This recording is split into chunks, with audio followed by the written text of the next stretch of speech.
Sarina, a rivalry game with qualification on the line. What kind of game are you expecting tomorrow? Well, I hope we will see a game where we have a lot of the ball and we play very good in possession. So we don't let it come into a fighting game. No fighting game, but that sounds more entertaining. Is that the worry that you get sucked into a game that's kind of overly physical and sort of really difficult to break down? Well, I'm not worried, but I think Wales has a team that is very compact. They can fight. They're really together, but also when they have the ball, they can play direct, but they sometimes want to play too. And we just trying to prevent that, and that's the best way to do that, is to be good on the ball yourself and move the ball very quickly and try to exploit spaces. Physicality, fight, but good on the ball. Sounds like your kind of game, Alex. Yeah. Like Sarina said, I think it's if we can be in control of large parts of the game, then we remove that side of it. So that's something that we want to do. But I expect a physical Wales side tomorrow. Take questions from the floor, Emma, from BBC. Yeah, hi both. Hi Sarina. I don't know whether you heard any of the Wales press comments just before, but they were talking a lot about the pressure being on England and it's on England to perform. I wonder, do you think they're trying to get in your heads a little bit with that? Maybe, I don't know. But we have our own preparation and we know also what's on the line. And we're going to do everything to win the game because we want to get through. Is there pressure on England? There's always pressure on England, but we make it to expectations. We expect from ourselves that we're going to play a good game. And that's what I just said, that we are tight on the ball and we let the ball move. And hopefully we have the ball a lot and we can exploit spaces. Yeah, and Alex, there was obviously a lot of talk as well from Anghara James about the rivalry, the home nations rivalry. And it seems, particularly in Wales, that this is a huge game for them, obviously within the context of the Euros as well. But I wonder for you, do you feel that same sense of rivalry? Maybe not as much so. I think for me personally, it's another game. It's now the most important game that we're going to play. And that's how I look at it. That's how I treat it. I think for the fans and everybody around there, I think the rivalry is brilliant. I think the atmosphere tomorrow is going to be great and something that we should all look forward to. But from a personal perspective, it's another really important game. All the best. Thank you. Go to Kat. Hi both. Alex, Wales were in here talking about it being in their blood and in their DNA, wanting to beat England. I know England players have talked a little bit as well about kind of having a target on your backs and being the side that people want to beat. How difficult is it to play against a team that want to beat you that much? I mean, it's something that we're probably used to now, more so. So that's a pressure that we've invited because we've been successful and one we should be actually quite proud of. But again, I think as a team, we don't really focus too much on that. We focus on ourselves and our game plan and the objective, and that's the win.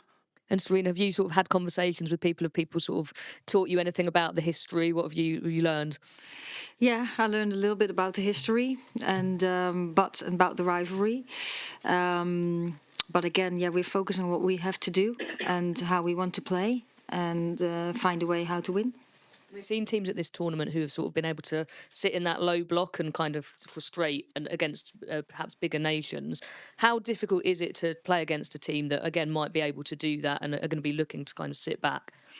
Yeah, of course, that's hard because there's not that much space. So that means that you have to create space. The ball needs to move very quickly. And you need to be really tight on the ball and patient. We've also seen that Wales has not always all the time played really low, so they're very compact, but they're sometimes a bit higher on the pitch too. So that's what we have seen both of the games. That sometimes they're a bit deeper, sometimes a bit higher. We expect everything, and of course we're going to try to break that down. Thank you. Thanks, Kat. We'll go to Katie at ITV. Just a question for Alex, if I may. One player that starred in the last game against the Netherlands was Lauren James. I spoke to her in the week and she comes across as a really shy person. Is it therefore a joy to be able to see her just express herself on the pitch? I think you get the best out of LJ when she is expressive. She is a top talent. We've seen that, but I think as a more experienced player, that's a job of mine also to protect her, and I think we do that really well. But I think it's the focus is about the team, and the team help Lauren to perform at the highest level. Thank you. Questions from over there. We'll go to Tara. Thank you. Hi, Alex. We have heard a lot about pressure. I was wondering if you felt that England performed best under pressure, and whether they enjoyed having a target on their backs. I think we enjoy pressure, but I think we also thrive in the moment. I think we showed that the other night against the Netherlands. That was a high pressure game, and we performed under the highest pressure. Tomorrow now becomes another high pressure game, and I think we're actually already looking forward to it. Thanks, Charlotte.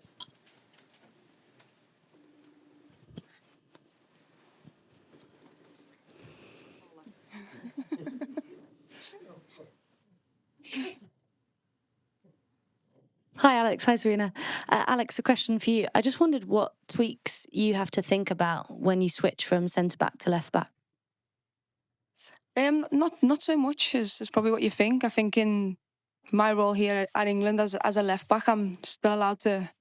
Sarina allows me to still play to my ability of what I like to do at centre-back. That's obviously play passes in possession. There obviously is some slight differences tactically, but I've been a left back for a large part of my career, so it's not foreign for me to play there. And I enjoy playing there. It gives a different side of my game. So yeah, it's not overwhelming or too much to think about. It's just small details that I change. Do you enjoy one more than the other?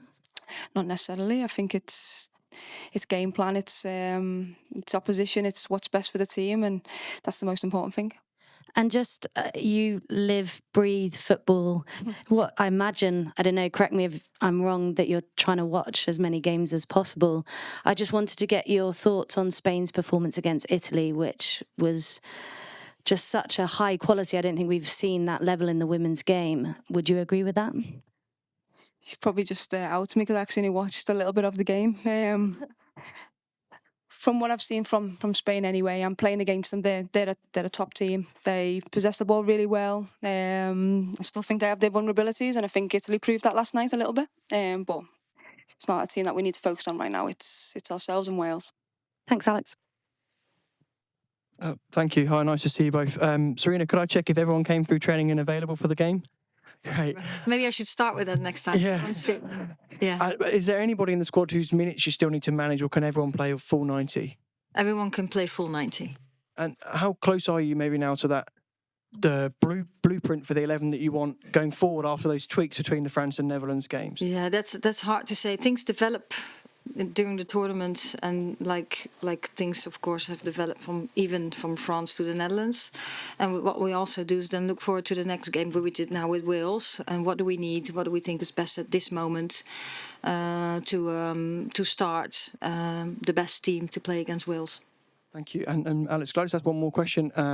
We saw in the last Wales game Sophie Ingle coming on and making that appearance after such a long journey. Just I suppose as a fellow professional, how pleased were you to see her make that return, on a senior stage?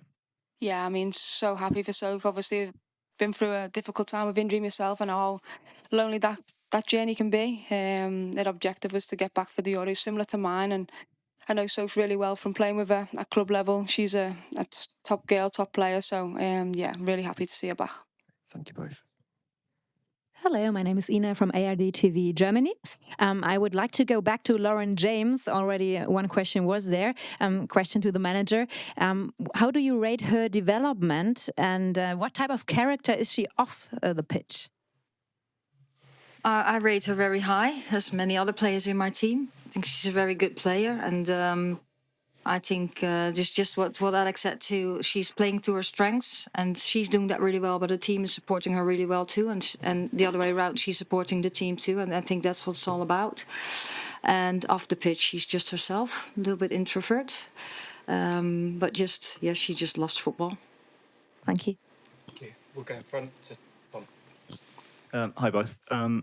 Alex, you've kind of had that journey from being one of the new younger players in the squad to being someone that maybe the younger players are turning to for advice, having that experience of past tournaments. Have you noticed that change, kind of being the person that those youngsters will kind of say, what was it like when you came through these challenges and certain moments of tournaments? Yeah, I mean, it's obviously very different now from my first tournament to this present one that we're playing in. I think the young girls have now going through a stage where at club, it's every game's massive and there's so much pressure on them at club level, international level. So in that respect, it's a little bit different now, but they're definitely asking questions. They're asking for advice when it's needed, and there's a fine line of putting an arm around the shoulder to teammates, and also demanding standard as well. I think that's so important. But we have the balance really, really nice in the team. We have players who step up and do that when it's necessary, and the young players do that too. And Sarina, I've heard from some of the players who maybe haven't got as many minutes in this tournament about the way you've been able to put an arm around them and kind of, encourage them, even though they're having to wait for their chances. Can you shed a bit more light on the kind of conversations you're having with maybe the players who get 5 minutes here or there so far in the tournament? Yeah, I think you're going to a tournament with 23 players, and you play 11, and then you sub. Of course, finishers come on, and then some players get the opportunity to play, other not, but need to be ready. So it's a professional environment, and what I expect from them is that they are ready when needed for the team. In whatever role that is. And of course, then sometimes you check in to see how they are. And they have the responsibility too. If it's hard or in any way they need some context or conversations, then they can step to me or my colleagues to have the conversation. That's been a kind of learning process for you as a manager in kind of having to have those conversations as well.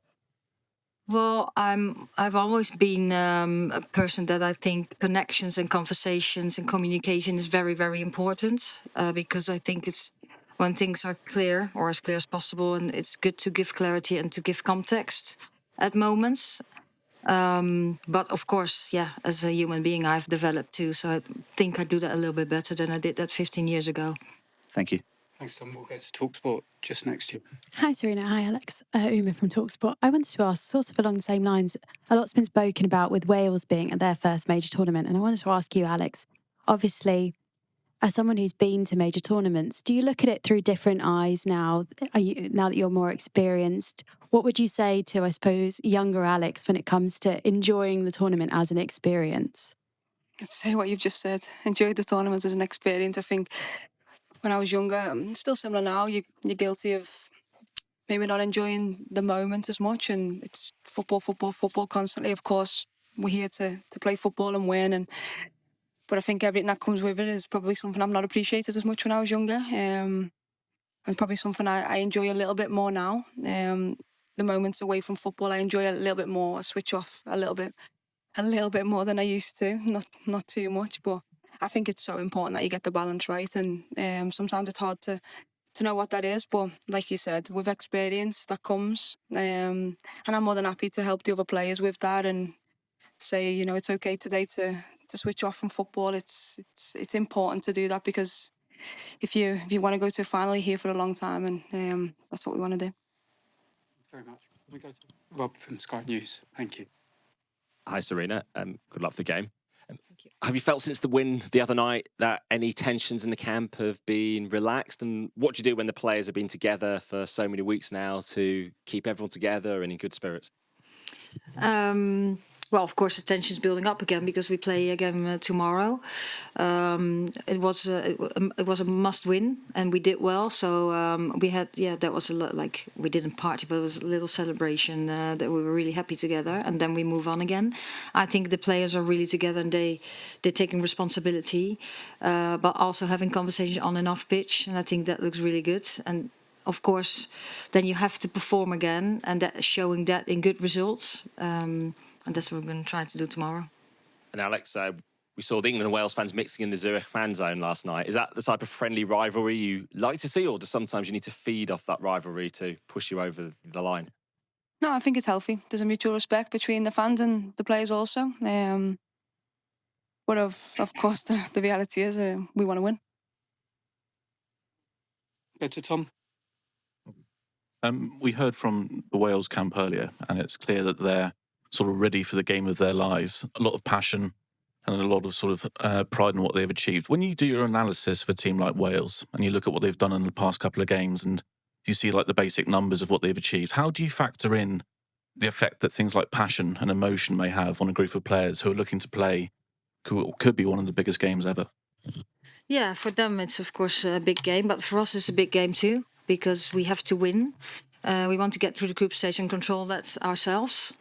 And we, of course, we've heard about the rivalry, and yeah, they want to do really, really well, but we too. And there's passion, but we have passion too, and we just want to play really well and play football and beat what we started this press conference. We want to be really good on the ball, and when we do so, we have to be patient and break down their block, I would say. Thanks, Tom. Where's Catherine? Hi, question for Alex. Sort of following on from Tom's comment, sometimes when England play Wales, whatever sport it is, there's kind of this feeling that Wales might have more passion than England. But Alex, as a player who got their 100th cap in this tournament, I just kind of wondered if you could talk about how special that moment was and also what playing for your country means to you.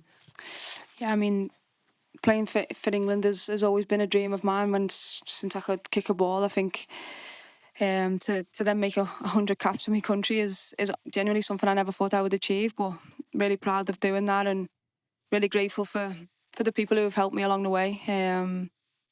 There's not often you get to make 100 appearances for your country, but in terms of enjoying playing for my country, there's nothing quite like it. It's a special feeling, and every time I do it, it means everything to me. So yeah, if you want to speak about passion, I think the English are very, very passionate people. And we'll go to Holly from the Daily Mirror. Thank you, Alex. It might sound a bit strange after that last answer, but I live in Liverpool and I know that amongst football fans there's a joke that they're Scouse, not English. Yeah. And I just wondered, obviously with Grace Clinton in the squad as well, if you're going to have a Scouse army in the stands behind you cheering you on despite that. Yeah, I mean, there'll be a few Scousers in the crowd for sure. But no, I mean, that's, like you said, that's a throwaway comment, a cheeky comment from Liverpool, but I can assure you that me and Grace are really, really proud to play for our country and represent our families who are from Liverpool.